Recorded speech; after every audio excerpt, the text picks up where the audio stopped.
Hello, beautiful witches, and welcome back to a book of witchcraft. I'm a practicing witch, opening my book of shadows to share with the world. On this channel, I bring you spells, rituals, and wisdom drawn through walking the path through many decades. Today, I want to talk about a book of shadows. Really, what this channel is all about. Let us begin with the history of a book of shadows, a story that is both modern and ancient.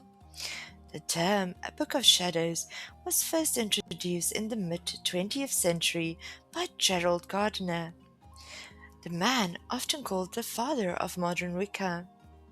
Gardner described it as a sacred record, a place where witches would write down rituals, spells, and teachings.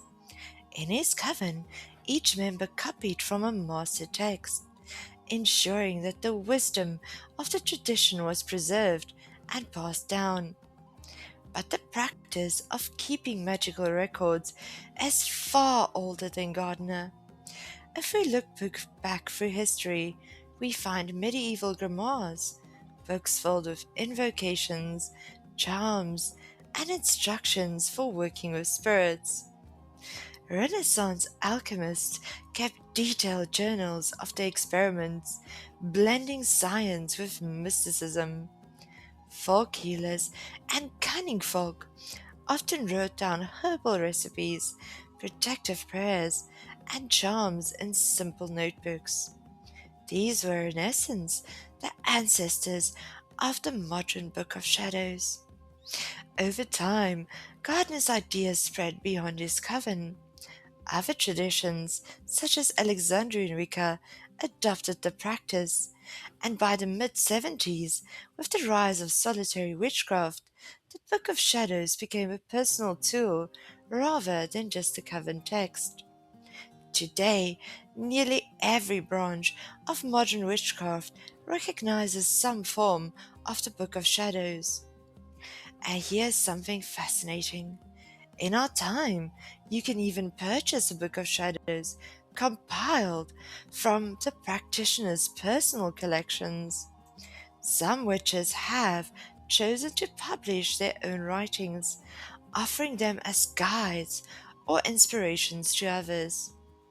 I'm choosing to share my Book of Shadows on this channel freely, so it would help a great deal if you find anything of value in my pages to leave a like, a comment, or even better subscribe to the channel for notifications for any future pages that are shared. These published versions may contain spells, rituals, and reflections gathered over years of practice. They are beautiful resources, but remember, the most powerful Book of Shadows is the one that you create yourself, because it reflects your unique journey. Whether handwritten in a leather-bound journal, or typed out in a digital file, or bought from another witch's collection, the Book of Shadows remains a living document. It's not just a notebook, it's a mirror of the witch's path, recording successes, failures, lessons learned, and wisdom gained. So when we speak of the Book of Shadows, we are speaking of a lineage, a thread that connects us through centuries of magical record keeping and witches who came before us. In both history and living practice, a sacred companion on the journey of witchcraft. Now that we know the history, let's talk about choosing your Book of Shadows. Your Book of Shadows can be anything that feels right to you. Some witches prefer a beautifully bound leather journal, while others may prefer a simple spiral notebook, or many uses digital formats. The important thing is that it resonates with your practice. This book is not just paper, it's a vessel for your magic. Traditionally, witches were advised to choose a book that felt special, something they would treat with reverence. A leather-bound journal, a handmade book, or even a family heirloom could serve this purpose. The idea that the book itself should inspire respect and remind the witch of the sacredness of their craft. But practicality matters too. If you travel often or practice outdoors, a smaller, portable notebook may be more useful than a heavy tome. Some witches keep multiple books of shadows, one ornate and ceremonial, another simple and practical for everyday notes.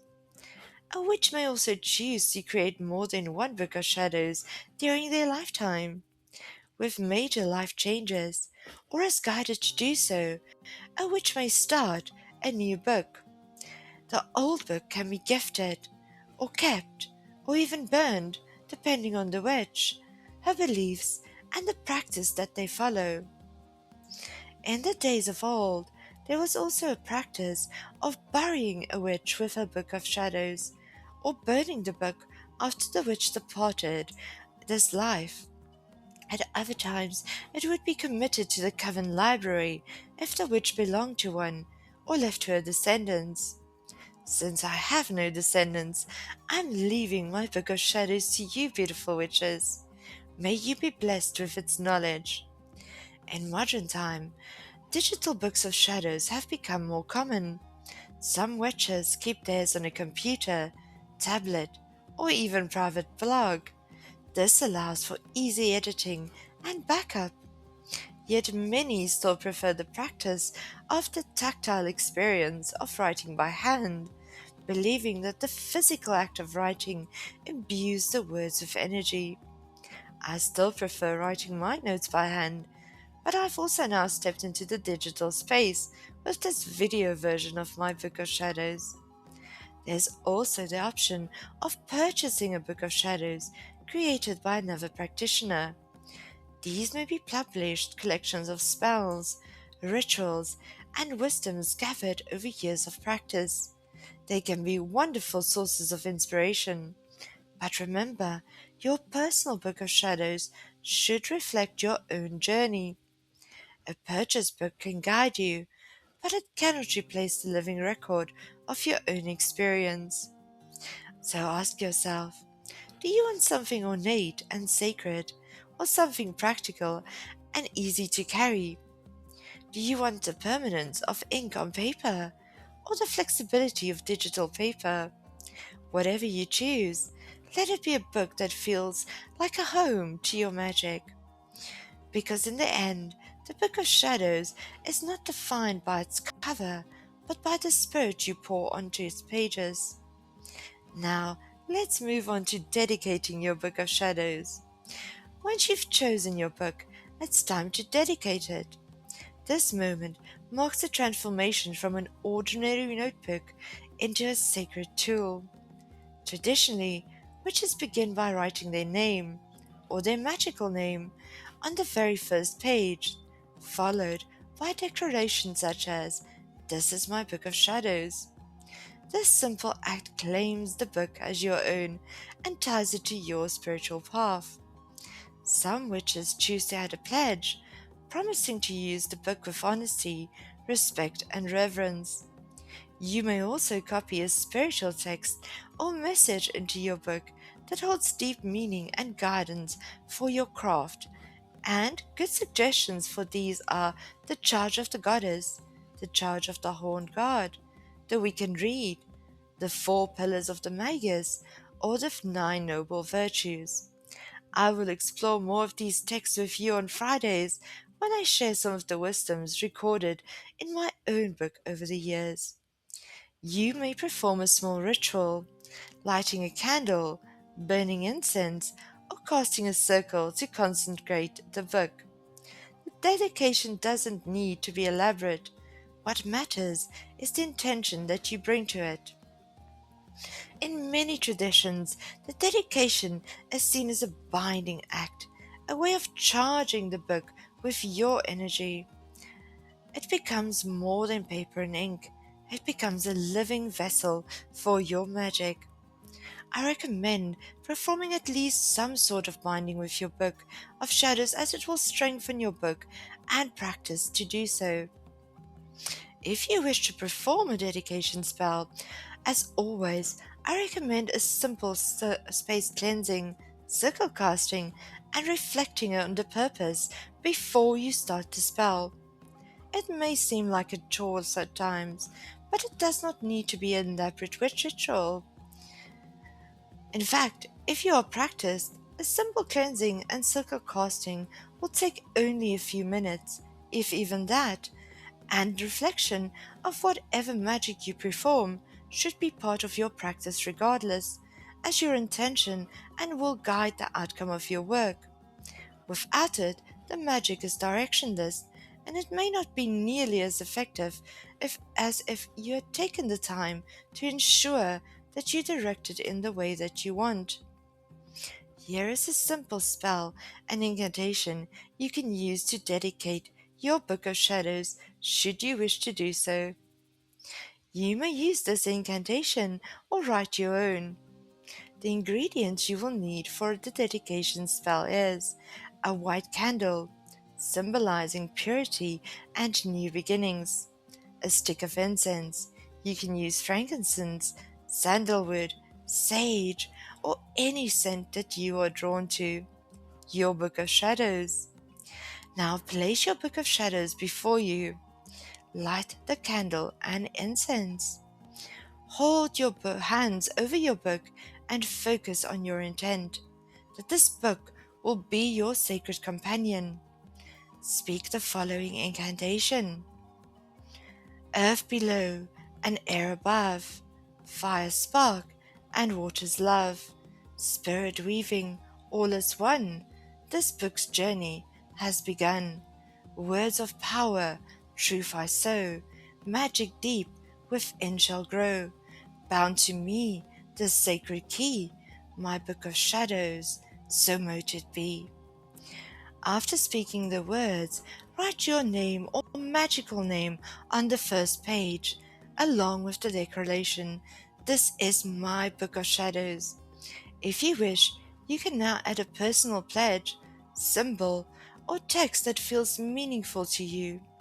You may also wish to copy your dedication incantation into your book, as well as the spell and reflection on it.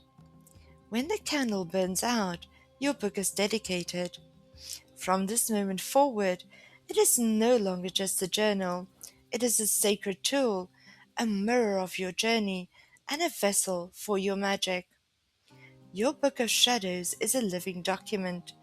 It will grow with you as your practice evolves, becoming a reflection of your magical journey. When you first begin, you might start with simple notes, the phases of the moon, correspondences of herbs and crystals, or spells you've tried. Over time, your book may expand to include rituals, meditations, and invocations, and even personal reflections on your own spiritual path. Traditionally, witches were encouraged to record not only their successes but also their failures, a spell that didn't work, a ritual that felt incomplete, or a lesson that learned through trial and error. All these belong in your Book of Shadows. It is not meant to be perfect, it is meant to be honest. Messy handwriting, crossed out words, pages filled with raw thought are part of its authenticity. Some witches prefer to organize their book into sections, one for spells, one for rituals, one for correspondences, and one for reflections.